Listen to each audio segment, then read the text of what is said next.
Você sabia que existe um recorde na seleção brasileira que nem Pelé, nem Ronaldo, nem Neymar conseguiram? Ele pertence a um dos gênios do top 5 de hoje. Nesse vídeo vamos descobrir quais eram os maiores craques do Brasil antes da Era do Rei. Só algumas explicações antes de citar os 5 nomes aqui. Primeiro, obviamente não sou dono da razão, pode ser que você tenha um conhecimento histórico melhor do que o meu e lembre de outros nomes. O meu recorte aqui foi simplesmente os nomes mais conhecidos, os nomes que fizeram mais diferença pela seleção brasileira. Isso é importante a gente citar. E não estão em ordem de melhor para pior e nem o contrário. Simplesmente estão em ordem cronológica. Eu não coloquei aqueles jogadores que dividiram um pouco ali o tempo com o Pelé, como o Didi, o Nilton Santos, você pode lembrar deles, mas eu tentei fugir desses nomes justamente porque eu queria jogadores que no máximo ali jogaram 1-2 anos com o Pelé. Então vamos lá. O primeiro nome dessa lista é Arthur Friedenreich, atacante que atuou pela seleção entre 1914 e 1935. Ele foi o primeiro grande ídolo da seleção brasileira, inclusive estava no primeiro jogo do Brasil lá em 1914, na vitória por 2-0 sobre o Exeter City da Inglaterra. Naquele ano, o Jornal do Brasil classificou o Arthur da seguinte forma, abre aspas, é um excelente jogador para qualquer posição, é de uma agilidade notável e dispõe de um chute rigorosíssimo com ambos os pés e, talvez, o atacante que mais perigo oferece aos goleiros. Naquele ano, o Arthur ainda ganha a Copa Roca pelo Brasil. Ele foi destaque da seleção na vitória do Sul-Americano de 1919. Foi o primeiro grande título assim da seleção brasileira. E quando eu falar Sul-Americano, é porque esse era o nome da Copa América daquela época. Então já era um título expressivo. E o Arthur foi o grande nome do Brasil naquela competição de 1919. Fez 4 gols, sendo um deles na final contra o Uruguai, na prorrogação. Inclusive, esse jogo, toda a competição como um todo, fez com que o Arthur fosse apelidado de El Tigre pelos uruguaios, pela raça em campo. Mesmo o Arthur sendo muito bom, teve um episódio curioso e lamentável por parte ali do Brasil naquela época. Em 1921, o Arthur, que era o grande jogador da seleção, imagina isso hoje em dia, que loucura, ele ficou de fora da competição porque o presidente da época, o Epitácio Pessoa, recomendou que a seleção só convocasse em brancos. E acabou que o Arthur não foi convocado.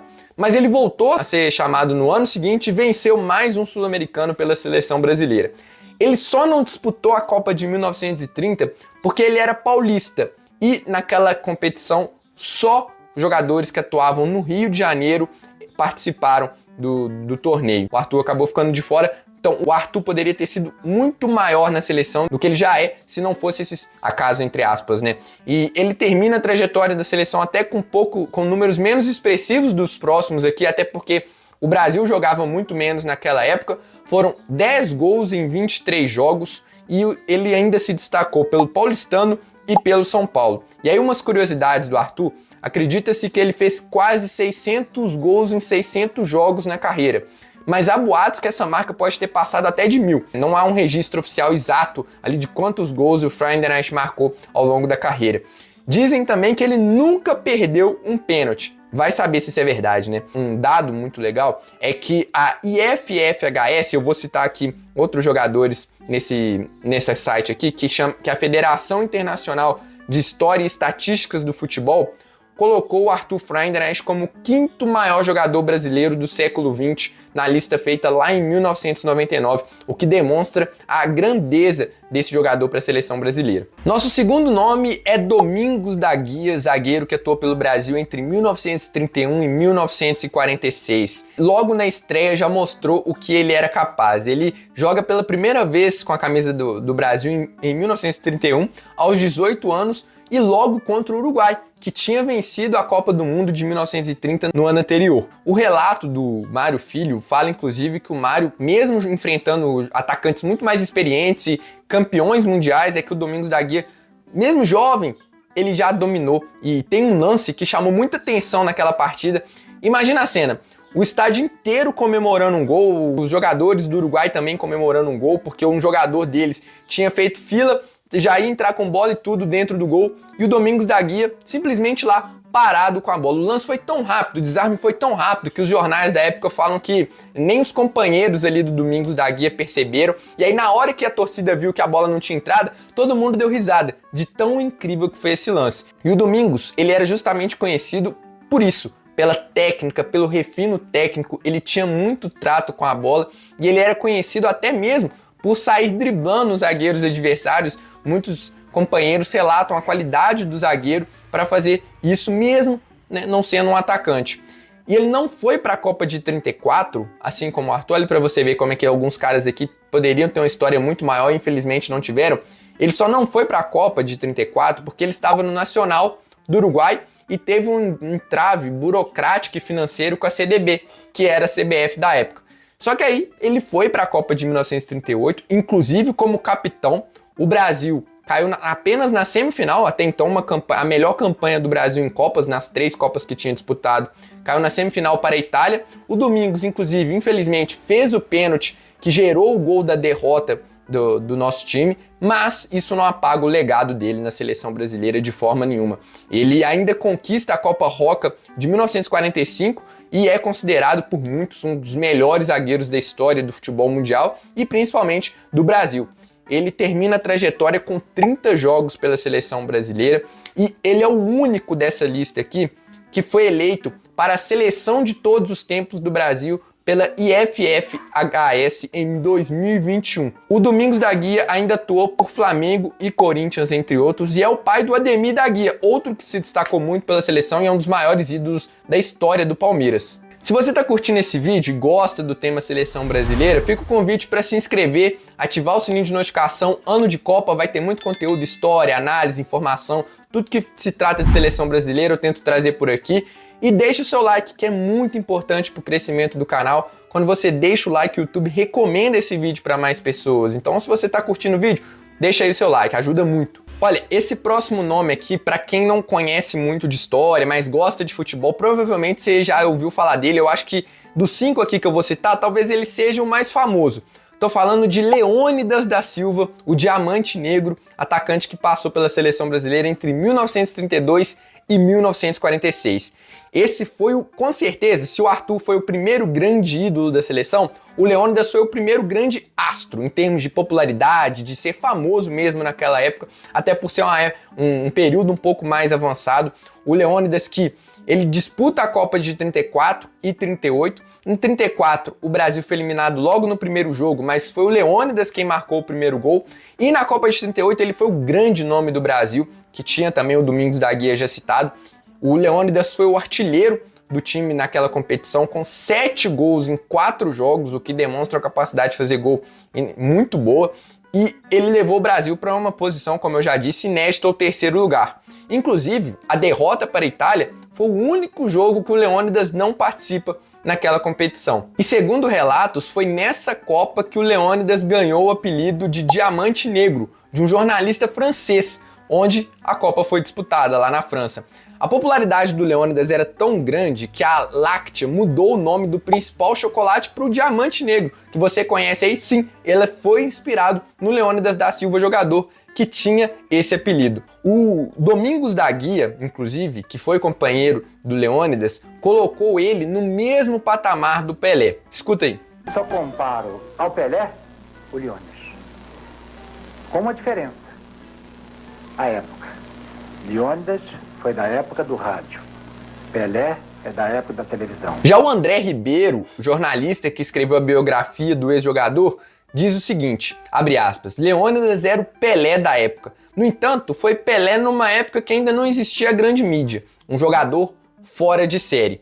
E o Leônidas poderia ter tido uma história ainda maior se não fosse a Segunda Guerra também, que ele com certeza ele teria disputado as Copas de 42 e 48, que não foram realizadas. Mas de toda forma, o Leônidas cravou o nome na história do Brasil e terminou com 37 gols em 37 jogos, média de 1 gol por partida. Ele é, até hoje, o 9º maior artilheiro da história da seleção brasileira e ainda conquistou os títulos da Copa Rio Branco de 1932 e da Copa Roca de 1945. Por clubes, ele foi ídolo de São Paulo e Flamengo. O próximo nome dessa lista simplesmente é o ídolo do Pelé. Estou falando de Zizinho, que defendeu a seleção brasileira entre 1942 e 1947 era um cara extraordinário, chamado até de mestre pelos adversários, completo, armava, driblava, finalizava, era totalmente uma referência para o Pelé, que inclusive já disse que o Zizinho foi o jogador mais completo que ele tinha visto e que procurava até imitar ele dentro de campo.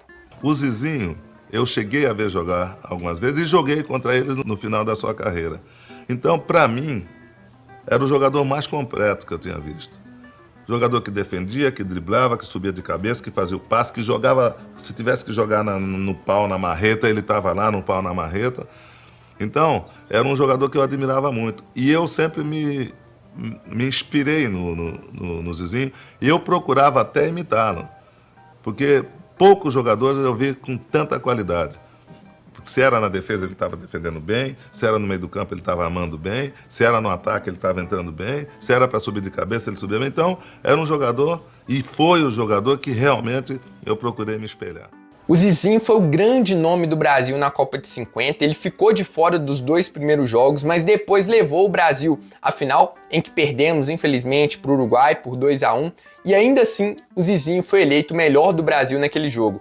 Ele também jogou muito na goleada por 6-1 contra a Espanha, que era uma das favoritas naquela competição, e foi eleito o melhor do torneio como um todo. O Zizinho ainda estava bem na Copa de 54, mas infelizmente não foi convocado. E não foi somente por motivos técnicos. Claro que existia ali um preconceito com os jogadores que disputaram o Maracanazo, que é como ficou conhecida aquela derrota em 1950, mas teve uma polêmica envolvendo o Zizinho, que ele fez uma reclamação, ele era o grande nome da seleção, e naquela época eles queriam diminuir o bicho. O Zizinho foi lá, reclamou, iam diminuir o bicho pela metade, e aí decidiram deixar ele de fora da Copa do Mundo de 54. Mas depois da Copa ele voltou a ser convocado e conquistou os títulos da Copa Roca de 45, do Sul-Americano de 49, da Copa Rio Branco de 50, da Taça Bernardo O'Higgins de 55, da Taça Oswaldo Cruz de 55 56 e da Taça do Atlântico em 1956. Ele fez 30 gols em 54 jogos pela seleção. E dados da Folha, esse dado aqui é muito impressionante, são números da Folha de São Paulo e do Globo, levantamento feito por eles, revelam que o Zizinho deu 32 assistências pela seleção brasileira. Os únicos que deram mais passes para gols do que o Zizinho foram o Pelé e o Neymar. E outra estatística muito relevante é que o Zizinho disputou 6 Copas Américas, o tal do Sul-Americano, e ele é até hoje o maior artilheiro do Brasil na história da competição, com 17 gols. Zizinho que ainda foi muito ídolo do Flamengo e foi eleito o 4º melhor jogador brasileiro de todos os tempos pela IFFHS em 1999. E para fechar nossa lista, o 5º nome é Ademir Menezes, centroavante, goleador, finalizava muito bem com as 2 pernas, mas não era só um centroavante físico. Os relatos da época contam que o Ademir tinha muita capacidade de sair jogando fora da área, e não era aquele centroavante que ficava só dentro da área, não. Muitas vezes ele já fazia aquele movimento que hoje a gente vê muitos atacantes fazerem, de infiltração, de sair de trás. Ele era quase um segundo atacante ali, como muitos falavam. E o apelido dele era Queixada, nem preciso explicar porquê, né? A foto aí diz tudo. E se o Zizinho foi o grande nome em termos de repertório do Brasil na Copa de 50, o Ademir foi o grande goleador. Foram 9 gols em 6 jogos, e o tal recorde que eu citei lá no começo do vídeo é esse. O Ademir, ele é até hoje o único jogador da história do Brasil que conseguiu fazer 9 gols em uma única edição de Copa. Inclusive, ele é o 3º maior goleador do Brasil na competição, atrás somente do Ronaldo e do Pelé, o que demonstra também o quanto aquela competição do Ademir foi tão boa. Naquela Copa de 50, inclusive, o Ademir marca 4 na maior goleada do Brasil na história das Copas, que é o 7-1 sobre a Suécia. Naquele jogo, a imprensa ficou tão impressionada com ele, a imprensa europeia, que chamou ele de Furacão Branco. Assim como o Zizinho, o Ademir também não disputou a Copa de 34, também pelo preconceito que a galera tinha com os jogadores da Copa de 50, e também porque ele já tinha 32 anos e naquela época já não era fisicamente tão avantajado assim, né? Ter 32 anos naquela época já era considerado um jogador em fim de carreira. Será que com ele e com o Zizinho a gente teria ganho aquela Copa? Deixa aí nos comentários. E para fechar aqui o Ademir, ao todo, existem relatos diferentes, tá? Aqui não dá pra gente cravar. Tem gente que fala que foram 36, tem gente que fala 33, enfim, não dá pra saber muito bem. O do Ademir tem uma contagem meio incerta, mas o número que eu achei mais confiável é que o Ademir fez 35 gols em 41 jogos pela seleção brasileira. Ele ganhou os títulos do Sul-Americano de 49, da Copa Rio Branco de 47 e de 50, da Copa Roca de 45 e do Pan-Americano de 1952. Ele foi ídolo do esporte e um dos grandes ídolos da história do Vasco. Inclusive, ele era o grande nome do time carioca antes do Roberto Dinamite. Estipulam que ele fez mais de 300 gols pelo Cruz Maltino. Quais desses jogadores você gostaria de ter visto jogar ao lado do Pelé? Deixa aí nos comentários, e se você gostou desse vídeo, acho que você pode gostar dessa playlist aqui com vídeos históricos, que eu conto a história do Brasil na Copa de 30, na Copa de 50, e também esse vídeo aqui com os 10 maiores artilheiros da seleção, lembrando que tem o Leônidas nessa lista. Eu vou nessa, espero que vocês tenham gostado, um abraço e até a próxima.